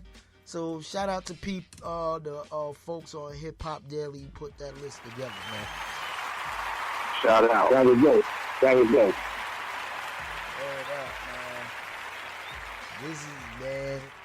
Hey, man, we got the homie Earl Jones on the radio, bruh. On the air. What up? Good night. It's going down, man. I want to get into one more topic to make up just a little bit more airtime real quick. T.I. said Jay-Z is not in his top 5, but his top 10, and gets a call from Jay-Z asking him why he's not in his top 5. He said that, Tupac is definitely the Michael Jackson of hip hop, and Jay-Z can possibly be behind Tupac or maybe a couple of notches up. Now, remind you, T.I. is signed to Rock Nation Management. Yeah. So there's a kind of a discrepancy going on over there. Yeah. But you know what? I think with that list, everybody got their opinions. Everybody's list is going to be different. I don't even think it's something that Jay-Z shouldn't even care about. Numbers don't lie. It's his track record doesn't lie. So, I think it's just based on people's opinions. Everybody just got a different opinion about the type of list. Okay. Yeah, but everybody got a different list. With that with that top 10, it's just not an order, like who you like. Your preference, Yeah. Okay, with that being said, if you're a Jay-Z and you got the numbers, and your number, like you said, your numbers don't lie. Wouldn't you consider that to be like a person that is either doing the list or whatever, or even in a let's step into Jay-Z shoes real quick. Why am I not in your top 5? At least your top 5. You know what I mean? Because I got 11 albums out here that all went platinum. I done broke records and everything. You feel what I'm saying? So the 120 something Grammys. 120 something Grammys. You know what I mean? I done did it all, said it all, been through it all, came back, left the game, came back, did it again, twice over. You feel what I'm saying? So even with the collaboration of the Kanye West, Beyonce, they all went platinum. You feel what I'm saying? So how can you say that I'm not at least in your top 5, knowing the track record that I have? I'm kind of feeling Jay-Z on that one. You think he should feel some type of way about that? Yes. The track record speaks for itself. Yeah. That's like if you got Ken Griffey Jr. Ken Griffey Jr. hit 800 home runs or plus and pass motherfucking Babe Ruth record, but they don't put fucking Ken Griffey Jr. in the Hall of Fame. What kind of shit is that? Yeah, you got a point. Yeah. But me, I think personally, that's more so a reason he shouldn't care. Like, you know how you see how I think Pac is number 1 on T.I. list. On my list, Pac is not even Pac would probably be like 4 or 5. Right. Well, that's what Jay-Z coming in. Jay-Z probably coming. Why I ain't in the top 5? Okay, that's what I'm saying. That's what. Hey, brother, you talking about top 5? He's saying Jay-Z is could be behind Pac, but maybe further up to the top 10. So with that, that's kind of like a little slap in the face to Hove to me, because I got 11 albums that's fucking number 1, and I'm up in the 10s. I should at least be in the bottom 3 out this bitch. Because Jay-Z is number 1 on my list. I'm just saying. Okay, if you got Biggie, or if you got 3 Stacks, or you got Scarface, however that order is going, you know what I mean? You ain't got Jay-Z at least at a 4 or a 5. You got him 6 and up. This man done got 11 records with number 1 platinums. Over 10, 12 million sold, 20 million sold on all of them. And this man ain't even on your 5. He's 6 and up. Oh, no, I would have felt some type of way like Hove. I'm sorry. You know, Hov got that ego. He don't show it, but he got that. Yeah, right. Come on. You want some of the rappers see the Alpha and Omega type of shit. Come on, you mean that shit too. Yeah. Motherfucker, I was on a couple of your records, T.I. What more they could say with me swagger like shit like that? You know what I mean? Right. Shit, I done gave you motherfucking features and shit, and you got me at 6? Motherfucker? No, hell no. I'm feeling like Hove. Fuck that. No, motherfucker. My track record speaks for. Shout out to Pac and Scarface and all them motherfuckers, but they ain't nobody got no. You know, Pac sold based on his death. You gotta keep it 100. Pac did okay when he was alive, but he really surpassed his plateau when he died. Is he the all-time album seller of Pop? No, I heard that somewhere. No, I heard that somewhere. I couldn't believe that. He's definitely number. And maybe 2. at one point he was. Yeah, he was. I don't think while he was alive. No, like after his death. Yeah, it just boosted everything up. I think he had sold more albums than anybody right after he died. Yeah. I believe that. Well, I don't know where he would be now, but then he was. You know, I pretty much think No, I'm sorry, Chizz. I think pretty much him and Big is like neck to neck on some shit. Yeah, because you know people got really infatuated with Pac and Big, especially after they deaths. Right. You know, which it happened. Same with Nipsey. He wasn't selling like that when he was living. Now he died. He's been multi-platinum and everything. He's getting all types of awards, and he's gone. But see, so I just think it's a thing when a person dies that people just get infatuated. Yeah. The Jada said dead rappers get dead promotion. You know? But see, and my thing is too, what albums are we counting other than the 2 that Biggie did and the 4 that Pac did? Because anything after that was really some made up shit from vocals they had, which I personally don't count them. Yeah, because they just put it together. Right. I'm talking about when they was alive recording, promoting these records. You know what I mean? Big was alive when he was promoting Life After Death. He was in a West Coast radio station promoting that new album. You feel what I'm saying? So because he died before it was released. Right. So I can count that. You feel what I'm saying? I can't count nothing that Puffy did after that, like the Born Again record and all that shit. I can't count. Yeah. I can't count none of that. I'm only counting Ready to Die and Life After Death. That's it. So, in my opinion, if Pac did 4 albums based on the movie, what he said, okay, those the 4 albums. I'm counting that. Well, really 5, because he had Apocalypse Now before he signed to Death Row, right? So,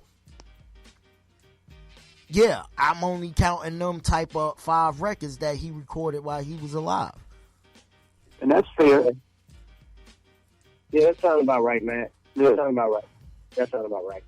Just had to throw that one in there since we talking about selling albums and shit like that. No, but that's a good topic because based on a lot of people, what they do, they compare every catalog that Pac and Big have, and you cannot do that. You have to compare the actual recordings that they was alive with. You feel what I'm saying? Mm-hmm. And that's what a lot of people get that confused element of. No, you cannot count anything with Pac's life and Resurrection and all that stuff. No, you count from Tupacalypse Now until what was the last album on Death Row? All Eyes on Me. You count all of them. You feel what I'm saying? Those was the ones he had before he died. So you have to judge him based on that. Right. Yeah, not the collabos after they did. Yeah. It makes sense, man. That actually makes sense. And at that point, we're judging him off 4 albums, and we judging Biggie off of 2 albums. Right. Right. Yeah. I think like Biggie really didn't drop as many as Pac did. He just had them 2, and that was it. Right. Classic. But the hell, I mean, shit. That's phenomenal in itself. For him to be that legendary with those just 2 albums. Exactly. Yeah. Exactly. You already know, man. So it's one of them things, bro, where it's just like, hey, I mean, I judge it based off the catalog of which they record. I don't know other people's opinions on it, but you know, when you look at both movies of these brothers, they always tell you what he sold at the end of whatever. Right, you feel what I'm saying? So it's just one of them things, man, where you know, you gotta count that. A lot of people count the Death Row, but you gotta count the Tupacalypse Now record, because that's what really got him out there with the Got Me Trapped and Brenda's Got a Baby and all that stuff. You feel what I'm saying? So you gotta count them records too. You feel what I'm saying? Because he was on a major at that time. He just got superstardom when he signed to Death Row. Yeah, because he was. Yeah, that's right. Because you know, there was a whole stigma that followed him. You know, she'll get him out of jail, and now he's like this colossal star coming back out. So there was stigma around that shit too. Yeah. And then he produced. So he made so his. I mean, he was writing like 3 songs a day before he passed because he probably knew he was gonna pass. Oh, he was killing it, bro. He doing 3 songs a day. God, dog, that's a lot of damn songs a day, and they was all bangers. Yep. They was all bangers. So interesting topic tonight, my brother. Interesting topic. For real. Right here on Theory of the Culture Show, we give you that live, that raw, that real on Built for This Network. You already know what it is. Shout out to the whole chat room who's going to be live and direct up in here. You know what I mean? And make sure y'all check out the homie DJ Mooka Dean right here on Built for This Network coming up after us. Theory of the Culture Show, 7 p.m. Eastern Time. The Groove House will be open live and direct, yo. You know what I mean? So we're about to get up out of here, though. So what I want y'all to do, Chizz, then Earl, drop y'all social medias where they can catch y'all at, and then we out this business. Hello? Is anybody on? Hello? Is anybody on? Oh, I don't think anybody on. Hold on. Is anybody on? Hold on. Yeah, Chizz, go ahead. What up, everybody? You can hit me up on Instagram. My Instagram is Chizz1984. My Facebook is Lawrence Chisholm, LAWRENCE, Chisholm, CHISHOLL. Hit me up. Show some love, support. Theory of the Culture, y'all. No doubt. You can hit your boy Mad Knox at Mad_Knox201 Instagram. That Twitter at Illmaticbeats, ILLMATICBEATZ. You can hit me on Built for This Radio Network at gmail.com or Soul Meets the Streets. I spell streets STREETZ. Radio at gmail.com as well. You feel what I'm saying? Definitely check my album out that's dropping this Friday called I View of My Mind. It's an instrumental beat tape album, something like a Roy Ayers that give you that vibe. Not like Roy Ayers, but it's more of a hip-hop version. There's no vocals on it. It's just a vibe of beats that you could just play and, get a good vibe to. So make sure y'all go out, support that. It's going to be on the YouTube channel of Built for This Radio, as well as the SoundCloud of Front Ground and Mad Knox. You already know what it is. Theory of the Culture, baby. Shout out to the homie Earl Jones. He got clicked off somewhere, but you know what I mean? You could check the homie out as well, Earl Jones, on YouTube, and J. Earl Jones on Instagram, or J. Earl on Instagram. You feel what I'm saying? Theory of the Culture, Chizz. Number 4 in the books, baby. Word. Alright, peace and blessings to y'all, man. One love. One love. You are now tuned in to your number one radio station. Built for This MOB, man. Network. You know what time to do, yeah. I know what time to do. Grab one by the hand, you know what I'm saying? And throw up that shit. Hey, yo, throw your fingers up. Doug style, you know. Tell me, baby, are you lonely? Don't want to rush out, can help you if you're only. Let me touch it for wrong, love, tell me. Cause I get caught up in the life I live as hell. See, I never thought I'd see the day when I would calm down. You ain't heard, I've been on the clown and get around. That's my word, see you walking and you're looking good. Yes, indeed, got a body like a sex fiend. You're killing me with your attitude to match, right? Don't be phony, cause I hate it when you act like you don't know me, I've been stressing in the spotlight. I want the fame, but the industry's a lot like a crap game, ain't no time for commitment. I gotta go, can't be with you every minute, miss another show. And even though I'm known for my one night stand, legit, I wanna be an honest man, but temptation's gone.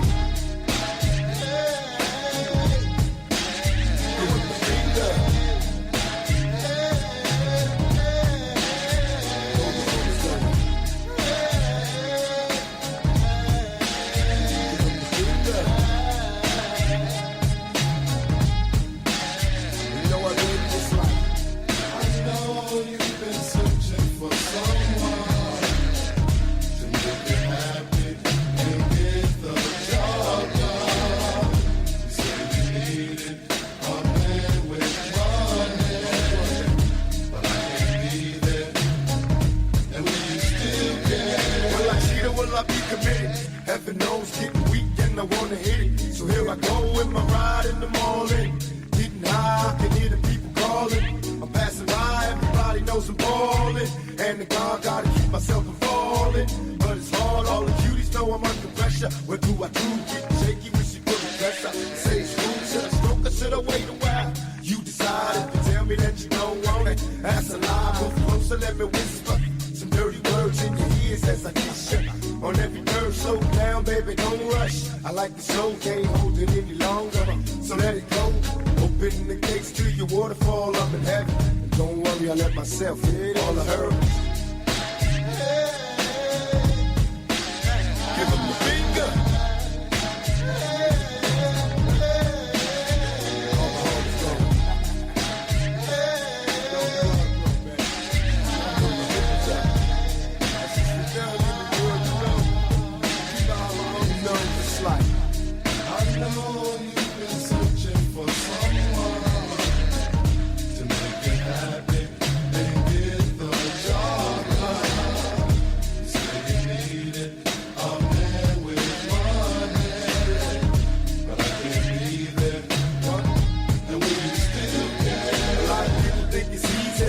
Settle down, got a woman that'll please me. And every time I don't want them, but I gotta do it. The temptation got me ready to release the drug. The sensation, sit down and conversate like you know me. Take my hand, cause even thugs get lonely. Understand, even the hardest of my homies need attention. Catch you blowing up the telephone, reminiscing. I wanna take you to the movies and the park. That's why I spot for you to do me in the dark. Now that's passion. Hold me tight, don't need lights, I can see you by the moonlight. I know your man ain't loving you right. You're lonely and depression, need a thug in your life. Enough talking, you want me to leave, I'll get to walk and see you later. Cause baby, I'm a player, and all I heard was give him the finger. All my homies go. This how we gonna do this tonight. Know you need them for. Check it out, everybody.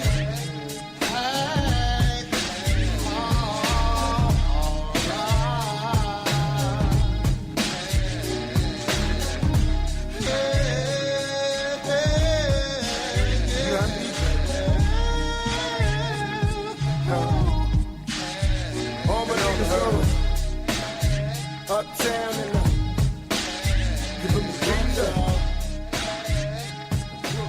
So you got what it takes. So you built to entertain.